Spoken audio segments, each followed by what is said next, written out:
Hello, in the previous video I explained the steps of executing a test case using GUI. Now in this video I will explain the steps to execute the test case using TestOps for functional testing, which was prepared in the second step.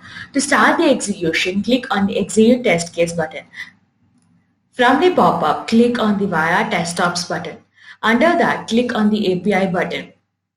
It will open the Jenkins in a new tab. As I mentioned earlier, the prepared test case will be auto-created as a new job in the Jenkins.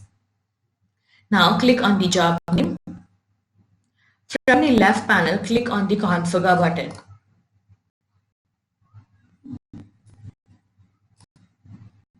Scroll down and you will find the build. Under that, you will find the Execute Windows Batch command. The default parameters will be set to as iterations as 1, virtual users as 1, and ramp-up period as 1. The parameters must be set to default as we are performing a functional testing. So click on the Save button. Now click on the Build Now button. It will start the building process. Under the build history, click on the build number. From the left panel, click on the console output. You can see the building process details here. Wait till the building is completed.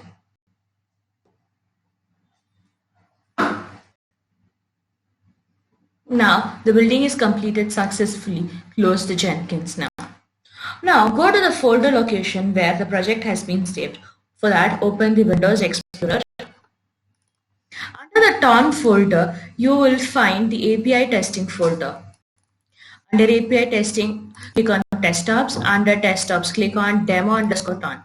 Under this demo_ton, you will find a folder name same as that of the test case name. Click and open. Under that, you will find the Newman_reports folder.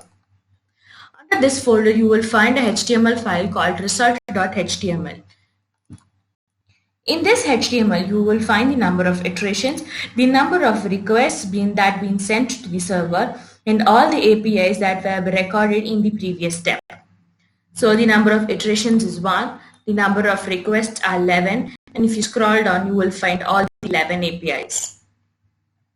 This is how you have to execute a test case using TestOps. In the next video, I will explain how to analyze the results of the test case which is executed in this step.